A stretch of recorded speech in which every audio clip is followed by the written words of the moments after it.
Hello friends, welcome you learning and tech world YouTube channel.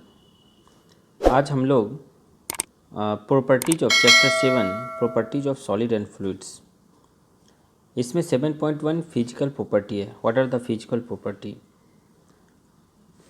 सबसे पहले जानते हैं कि फिजिकल प्रॉपर्टी होता क्या है।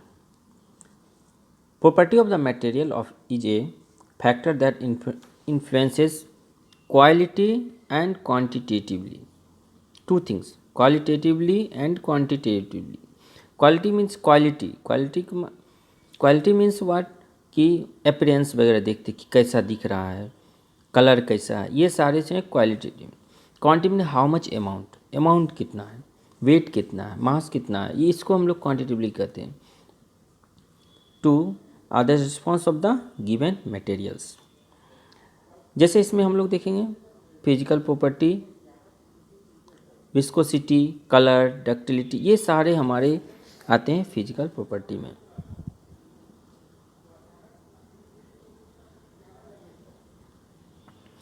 Important material properties are that is physical property, thermal property, magnetic property, electrical property, mechanical and technological property, chemical property and optical. ये सारे कुछ मटेरियल के प्रॉपर्टीज हैं।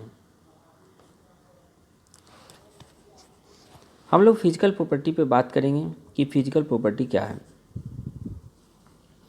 फिजिकल प्रॉपर्टी में जो हमें बाहर से जो सब दिख रहा है, जैसे कि इसका अपीयरेंस कैसा है, इसमें पोरोसिटी है, हार्डनेस कितना है, ये सभी फिजिकल प्रॉपर्टी। जैसे कि physical property viscosity, colour, ductility, boiling point, freezing point, hardness, malleability, ये सब हम लोग डिस्कस करेंगे। मेलेबिलिटी क्या है, हार्डनेस क्या है, ये सब हम लोग डिस्कस करेंगे।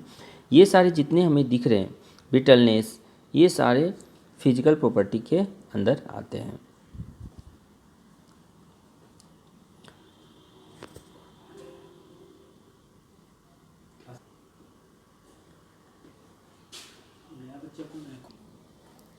हाँ, तो फिजिकल प्रॉपर्टी में हम लोग ऑलरेडी एक dimension, first we will see the dimension.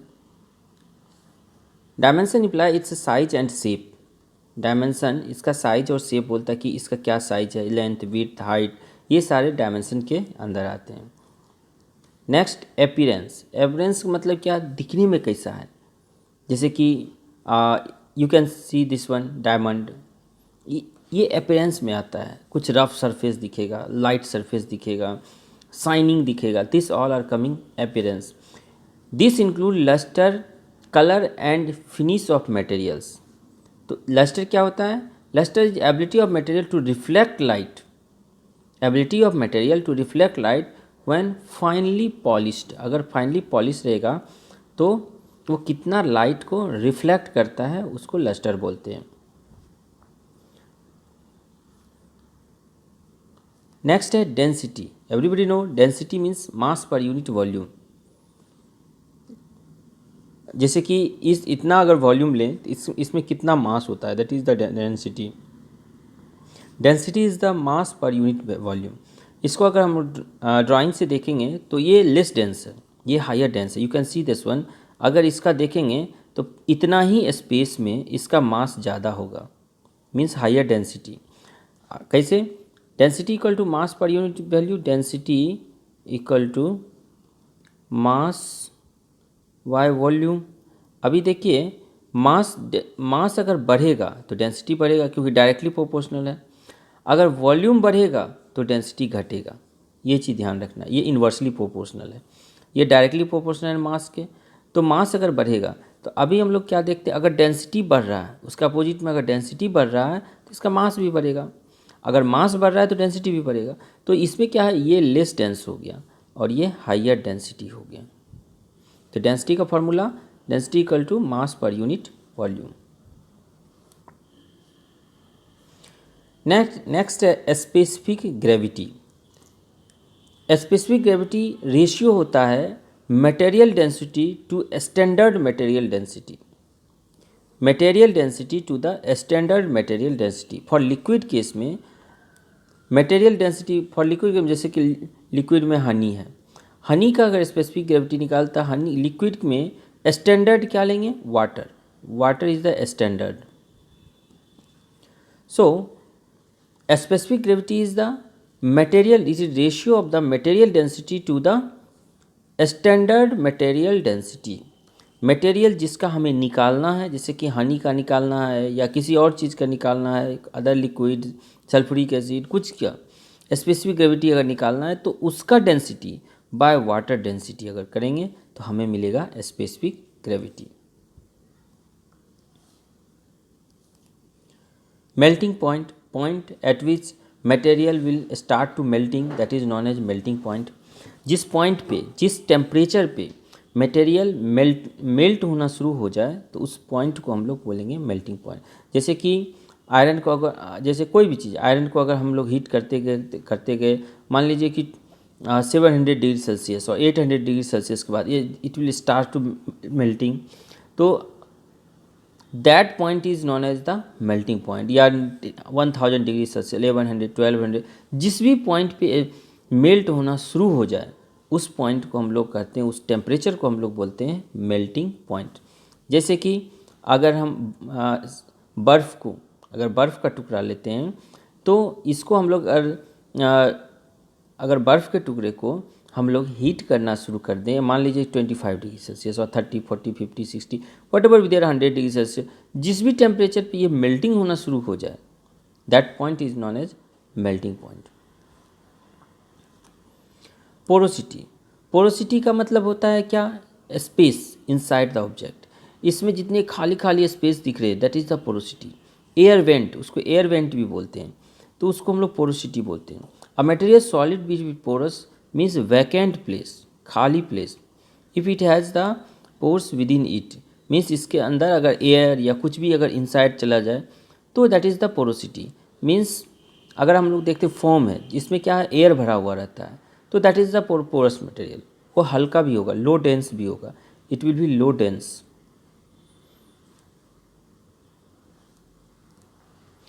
Structure, ये क्या होता है, micro structure of the materials होता है, geometric structure of the materials होता है, जिसको हम लोग माइक्रोस्कोप से देखते हैं, टूल मेकर माइक्रोस्कोप से देखते हैं। डिफरेंट इंस्ट्रूमेंट है जिससे हम लोग स्ट्रक्चर ऑफ द मटेरियल हम लोग देखते हैं।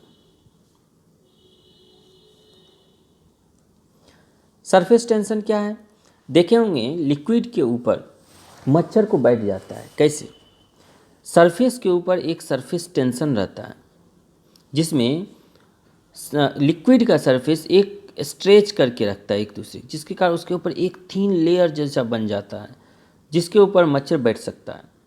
मीन्स एकदम light things we can stay seat on that one, light things can be seat on that, तो उसको हम लोग surface, the free surface of a liquid rest behaves like a stretched elastic membrane, एकदम stretched elastic membrane with in tendency to contract the area, जो area को अपनी तरफ contract करके रखना चाहता है, खींच करके रखना चाहता है। Area to occupy minimum surface area, the tendency is known as surface tension, उसको हम लोग सरफेस टेंशन बोलते हैं। सरफेस टेंशन में क्या होता है, लिक्विड का सरफेस अपने आप को एक दूसरे के स्ट्रेच करके रखना चाहता है, that area is known as that property और that tendency is known as surface tension. Surface tension का फॉर्मूला होता है force per unit length. Surface tension, formula of the surface tension is force per unit length, that is the formula of the surface tension.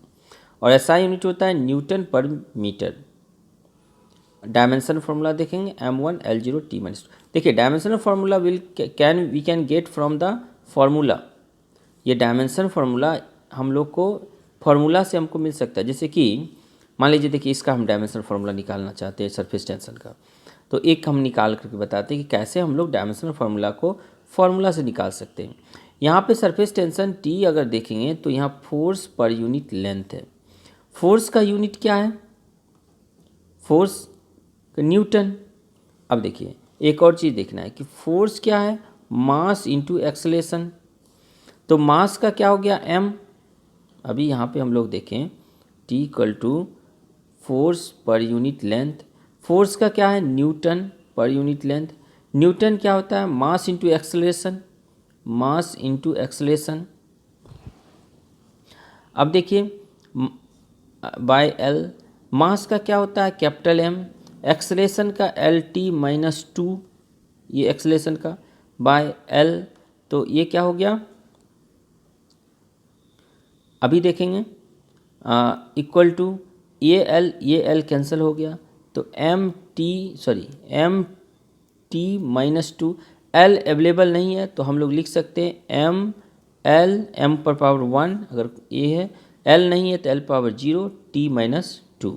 देखिए ये और ये same है, यहाँ से इसको लेके आए तो we can calculate that one surface tension का डायमेंशनल फार्मूला। अगर हमें फार्मूला पता है तो डायमेंशनल फार्मूला हम लोग आसानी से कैलकुलेट कर सकते हैं। कैपिलरी एक्शन क्या होता है? कैपिलरी मतलब राइज और fall of the water, rise of the water, we can say the rise of the water in a narrow tube. Narrow tube means what? अगर मान लीजिए एक कॉटन, जैसे कि एग्जांपल में यहाँ पे नहीं है, अगर देखते हैं कि अगर एक कॉटन को अगर ग्लास में अगर डुबो देते हैं, तो अगर मान लीजिए यहाँ तक एक कॉटन है, इसको अगर ग्लास में डुबो देंगे तो देखें कुछ यहाँ तक वाटर आ जाता है। कैसे? ये कैपिलरी मतलब स्मॉल नैरो ट्यूब में वाटर ऑटोमेटिक ऊपर आने लगता है, that action is known as capillary action. आप देखे होंगे कि अगर एक ग्लास में वाटर रखा हुआ है और उसमें एक कॉटन अगर इसमें डाल दें तो वाटर का लेयर अगर यहाँ तक है लेकिन वाटर कॉटन में यहाँ तक आ जाता है। कैसे? That is due to capillary action. इसमें क्या है, नैरो ट्यूब की तरह ये काम करता है, इसके अंदर जो होते हैं नैरो ट्यूब का, और इससे वाटर ऊपर से नीचे ऑटोमेटिक आ रहे हैं, that is known as a capillary action. आप लोग देख सकते हैं कुछ एप्लीकेशन है कैपिलरी एक्शन का, जैसे कि वाटर फ्रॉम रूट से लीफ तक वाटर कैसे आता है? Due to capillary action.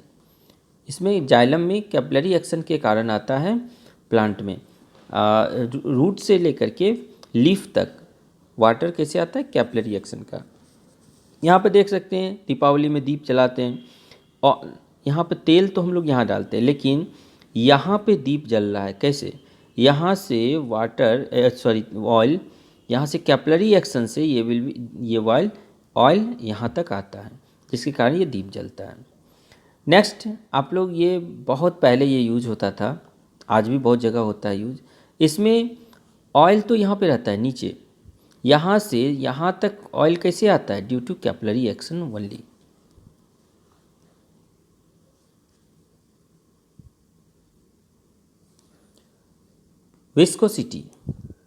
Viscosity क्या है? Resistance to flow of the liquid. Viscosity मतलब लिक्विड के फ्लो होने में जो रुकावट होता है उसको हम लोग विस्कोसिटी बोलते हैं। अब देखिए, हनी है, अगर एक टेबल पे अगर हनी का एक छोटा सा बूंद, अगर थोड़ा सा हनी रख दें, ये फ्लो नहीं करना चाहेगा, लेकिन थोड़ा सा वाटर दे देंगे तो ये फ्लो करना चाहेगा। तो विस्कोसिटी मतलब रेजिस्टेंस टू फ्लो होने में जितना रेजिस्टेंस होता है उसको हम लोग विस्कोसिटी बोलते हैं। अगर ज़्यादा रेजिस्टेंस हो तो हायर विस्कोसिटी, लोअर है तो लोअर विस्कोसिटी होता है। तो what is the viscosity? Viscosity is the property of the material which resistance to flow of the material.